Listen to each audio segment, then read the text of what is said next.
Hello my friends, it's the Game Boy Geek here, and today you'll be famous merchants during the blossoming age of banking. You'll be expanding from Pingyao City to open agencies across China. You'll be offering remittance services to businessmen in order to earn profits, recruiting reliable managers to oversee your agencies, and depositing your earnings to gain interest, or offer loans in exchange for government favors and fame. You'll be trying to be the wealthiest player to win the game. Pingyao, First Chinese Banks, is a dice-driven worker placement economic game for 1 to 4 players. It plays in 60 to 90 minutes for ages 10 and up and published by Jing Studio. It's on Kickstarter right now, so I'm going to show you how the game works, and I'll see you on the other side.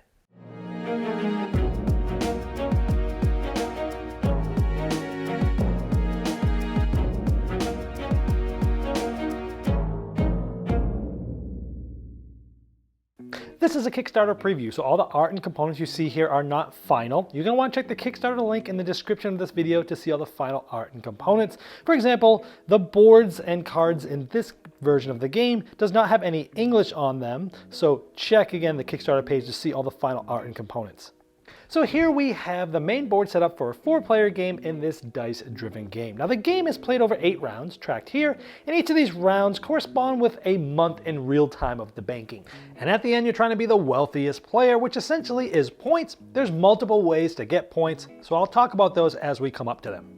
Each player gets their own player board. We'll go into more detail of this later, but you're going to get some components, some Saici, which is a form of a currency in the game. You're also going to get some coins, 5 ones and a 5, and some different components, some dice. You have different levels of agencies that you'll be putting on here throughout the game, but we'll go over the details of this later. Now over these 8 rounds, each of those go through 5 different phases. You go through a preparation phase where you're going to roll dice. Each player has 2 dice to roll at the beginning of the game, one 6-sided die, which is a manager, and one 3-sided die, which is a grand manager. And you're going to place them next to or on top of the corresponding numbers here, like 1 through 6 on the dice. So these will be placed on the 6, all these will be placed on the 4, this goes on the 3, these go on the 2, and this one goes on the 1, for example. Then you're going to get, there's some other things that happen in the preparation phase we may talk about later, but let's talk about the action phase. Now starting with the 6, if there's any dice there, these players will be able to place that dice as a worker. Now there's different spots on the board that you can place these. 2 of them are actually blocked at the beginning of the game. We'll talk about how and when these become unblocked later. But this player could take this die and place it in one of the spots, and each of these spots are different areas that do different things that we'll talk about in just a moment. Now after this player places one, we'd go to 5s, there's none here, so then we go to the 4s. Now there's multiple players here. Let's say the red player has the start marker. They'd go first. They'd choose one of their 2 dice, the manager or the grand manager, place that. Then you'd go in turn order. Next is green. They'd place theirs, and the red would place theirs next. So you're always doing that 1 die at a time in turn order until all the dice are done, and you're placing them, and you're activating these spots as you place them, that we're going to talk about in just a moment. And I'm sort of talking about how this whole, this worker tree works with all these different dice. Now, when you have a die here, you don't have to just use this value. You can re-roll this by spending a certain amount of coins. For example, if you want to re-roll a 5 or a 6, it costs 2. But if you want to roll a 3, a 1 through 4, it only costs 1 coin to do that. Now you can only roll each die once per turn, but when you roll this, whatever it comes out to, you'll then now place this die immediately to one of the spots that's out there. So that's generally how rolling the dice, placing them, and then taking them and placing them out and activating those spots works. Now you could decide not to place a workers, and if you do that, you just take this and you put it next to your player board, and you'll just then continue as I mentioned previously.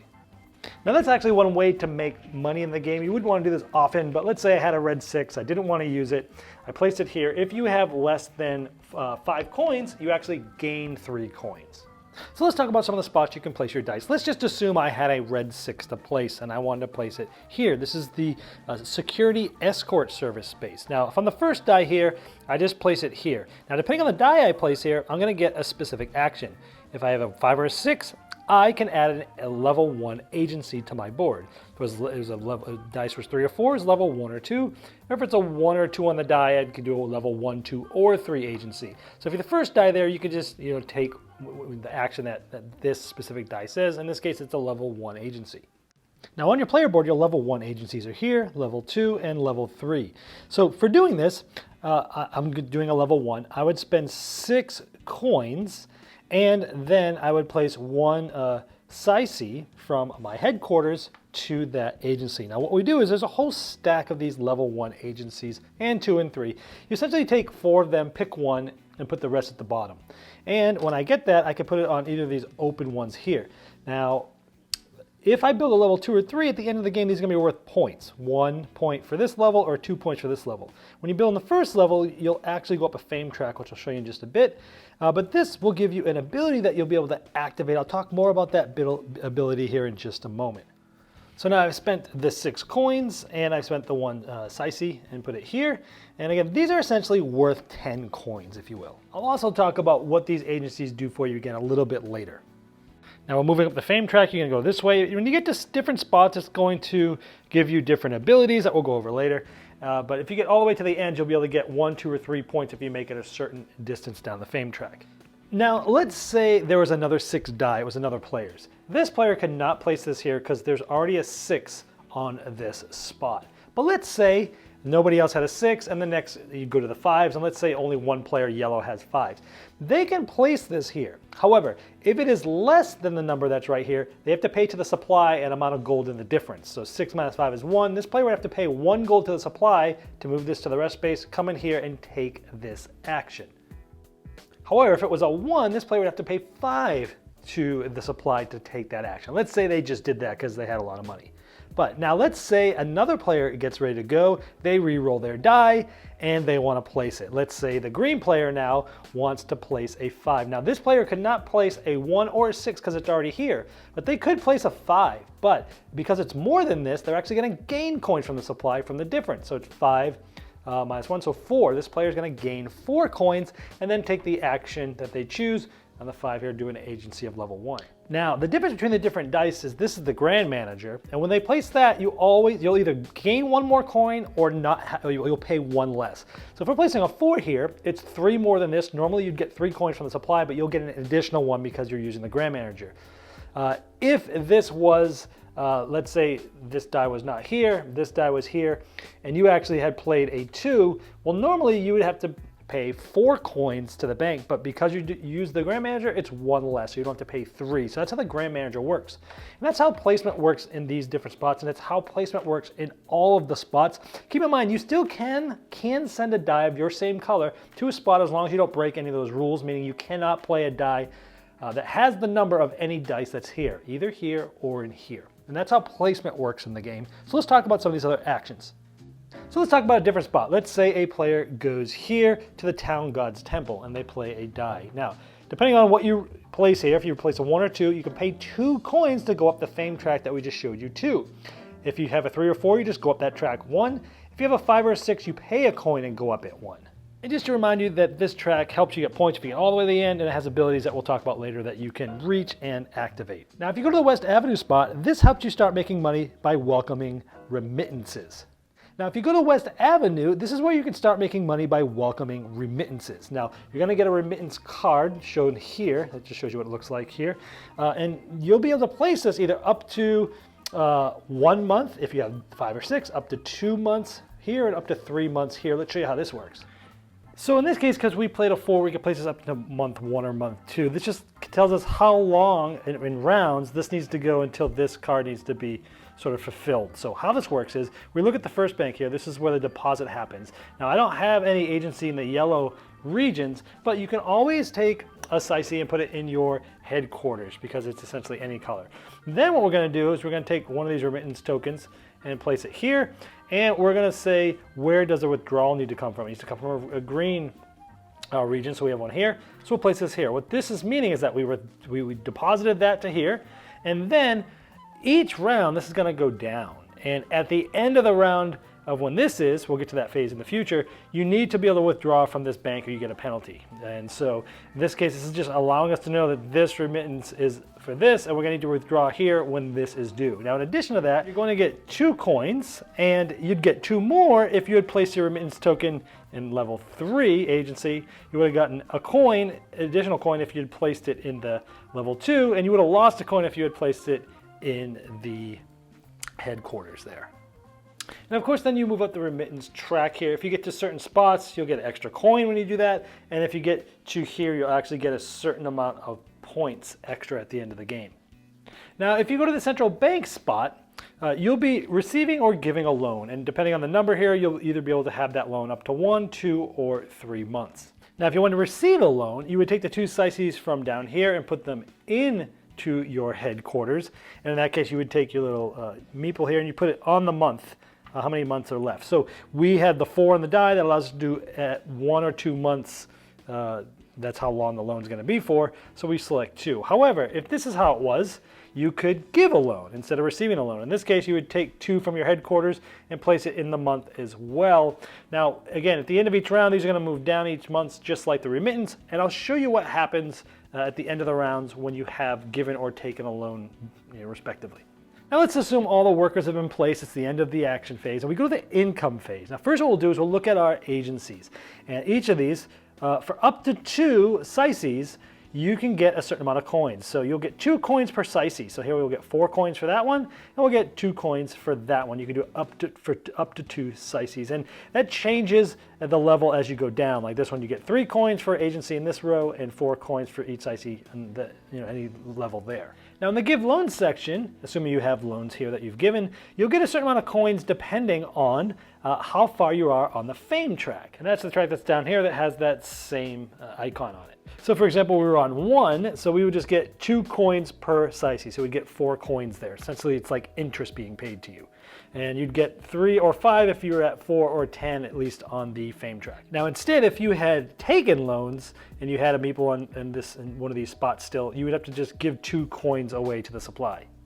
Then you move to the resolution phase. Now if we had taken a loan, this would move down by 1. But if this was already here, not only would this move off the board, you'd also need to move 2 slices from your headquarters back to the take loans area. Now, if you didn't have enough slicey to move back here, as mentioned previously, you'd have to take 1 from one of your agency tiles to move it back and pay 5 coins for shipping, and that's like emergency funding.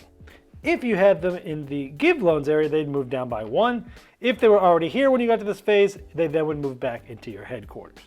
Now in the resolution phase, you'd also move down any remittance cards down 1 month. If it was already at 1 when it got to this phase, this is going to get discarded, but you first have to withdraw a slicey from the green agency that we have this remittance cube on. So we'd have to remove this back to the supply because it's being withdrawn. If you didn't have any here or in the headquarters, because you could pay from headquarters if this didn't have it, but if you had none here or here, you'd have to do emergency financing as I showed you earlier. This card would then get discarded and the cubes would come off. You then go through a cleanup phase and you move to the next round. Now, at the beginning of the 3rd round, each player does get another die worker to use through the action phase. Also, you'll notice the first 2 rounds, there's a couple of actions that are blocked. At the beginning of the 3rd round, those become unblocked and you can go there. Now, if you go to this Confucian temple that is now unlocked, you get to train an agent and place it on your player board. If you had a 1, you do that, and you can also place a slicey from your headquarters to one of your agency tiles. If you get a 5 or 6, you have to pay 2 in order to train an agent. Now there's different spots you can add this to. You can add it to an agency tile. This means this agent has been trained to be the president of this agency. And now this ability has been unlocked. And these tiles do all sorts of different things, and that's what you're looking at when you're selecting these tiles. This one allows you to take your worker die during when you roll the dice in the preparation phase. You can add 1 to it, but it can never go over 6, for example. Now let's say the agent was placed in this level 2 agency. Now it activates this ability. It gets 1 coin during the income phase for every agency in a green region. And now, let's say this is how it was and we got another agent to place. Let's say we place it here below it. Normally, up to 2 slices, you can gain 3 coins during the income phase. But this gives you 1 more slicey to be able to do that with. So now we can do it for all 3 of these. 3 times 3, we'd get 9 coins. Or if you get a level 3 agency, you've got 4 slices on it and you have 2 agents, you essentially can get this whole thing here. It's 4 coins for each slicey, usually up to 2, but because we have these 2, you can do 2 more. So these 4 can each get you 4 coins, so a total of 16 coins there. Huge. Now here you can go to the county government and get some government tiles, and depending on the number, you may get it for free or you may have to pay coins in order to get these. Now 6 of these tiles are out at the beginning of the game, and when you get them, they just give you an ability for the rest of the game. Like this one is, during the income phase, you can, if you have agents, 1, 2, or 3 of them in level 2s, you can get an extra 3, 7, or 11 coins. Or when you take the fame action, if your die is between 3 and 6, you can spend a coin and go an extra spot. Or every remittance gives you 3 more coins, just things like that. Now I told you earlier that there's different abilities that trigger on the fame track. Here, if you get here, you get to add an agent to an agency. Here, during the loan interest, you get an additional coin per SICE. And here, when you get remittance card, you get to take an additional one. So you have 2 of them to look at, but you keep just 1 of them. Now, you'll continue playing to the end of the 8th round. You can do final scoring. You'll get some points from how far you are on the fame track. If you're past here, you get a point. Here, you get another 2. And if you get here, you get basically all these because it's cumulative. And same, you'll be getting points for the remittance track. Every level 2 agency is getting you a point. Every level 3 agency is getting you 2 points. Every 10 coins you have is worth a point. Each of your SICE on your board scores you a point, except if they're in the take loans area. You'll also get 1 point for every 2 agents that are on or below your agency tiles. And some agency tiles actually do give you some end game points, like this one. At the end of the game, you get 1 point for 3 remittances that you've done. Whoever has the most points is the wealthiest and wins the game. Well, there you have Pingyao, first Chinese banks, and as I showed in the overview, you'll have to carefully manage opening new agencies, giving and taking loans, and training agents to become the wealthiest player in this economic game. Now, if you'd like to see the final art and components and all the different pledge levels available, you can click the link below me in the description of this video, and it will take you directly to the Kickstarter project page, and I'm sure that Jing Studios would love your support.